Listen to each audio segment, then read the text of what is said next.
We're back with the head of the MTA, Janno Lieber, for Exclamation Point, a conversation you'll see only here on CBS News New York. Now we're asking your questions. Here's Selma from Brooklyn Heights. When will weekend service, rather, be as good as daily service? It's a little erratic, not on time. It's slowed down considerably. Weekend versus daily service. You know, I love the question. We just appointed a weekend service czar, a guy, Jose LaSalle, is a fantastic MTA guy, to focus on that because we want to make sure. Weekends, people are actually riding at higher levels relative to pre-COVID, percentage-wise, than they are during the weeks. Wow. People are choosing to use mass transit when they have somewhere to go that they want to go to, whether it's the theater, a ball game, the beach. So we get a lot of customers. We have to provide good service. Now, at the same time, we're also trying to do a lot of construction work on the weekends. Got to balance those two and deliver what Selma wants, which is more predictable, more frequent weekend service. Okay, next question. Keith, an MTA buff, wants to know about infrastructure. Would you use the current infrastructure to repair and make the MTA better? There's a lot of infrastructure that we could use that is just hidden, locked away. Old exits, old stations that can easily be reopened if needed.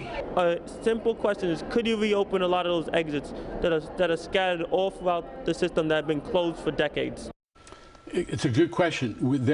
During the 70s, in the bad years when there was a lot more crime, there were a number of subway exits that got closed for safety reasons.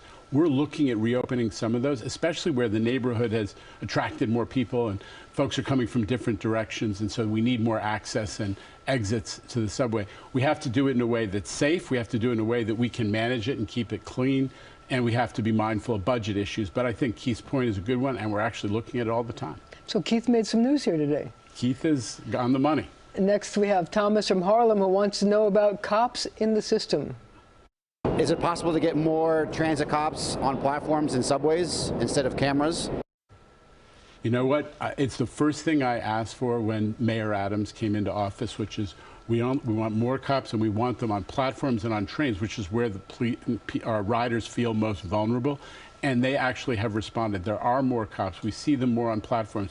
We're actually right now asking cops to go to the conductor's position so that everybody who's on a train will know when there's a cop on the platform, even if they don't see them.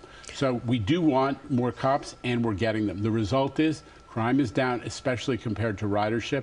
Homelessness is down in the subway. Vandalism is down in the subway. We're headed in a good direction. And now we hear Kathy from Harlem has this question.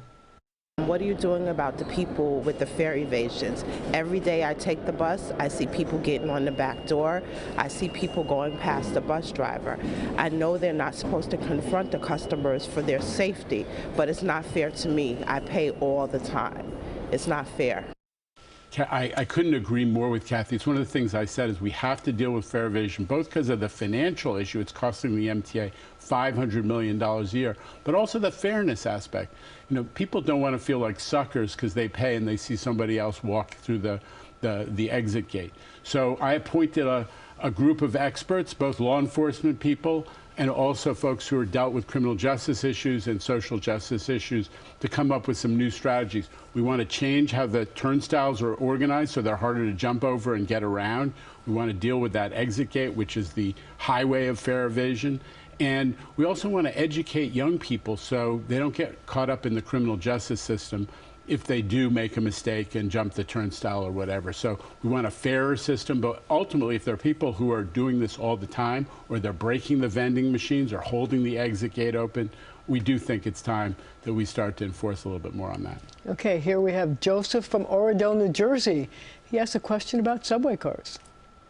What is delaying you from putting new subway cars in service that are already being built and you've been displaying on social media?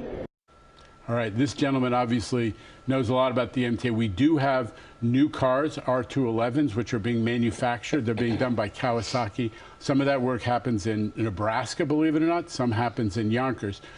And truthfully, because of supply chain is the euphemism for it, but issues with getting parts from around the world. A subway car includes thousands and thousands of parts.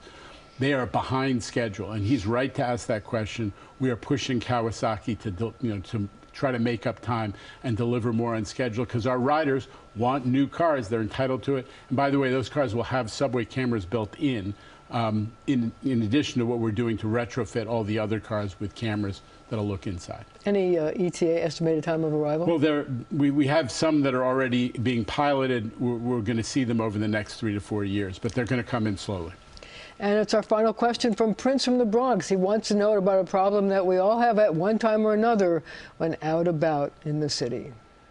That's the only big problem that I'm facing here, because I always want to use the bathroom, like every 5 minutes, 10 minutes, you know, that's my problem. But there's no bathrooms, nothing around, and when you try to sneak, you get arrested and get ticket.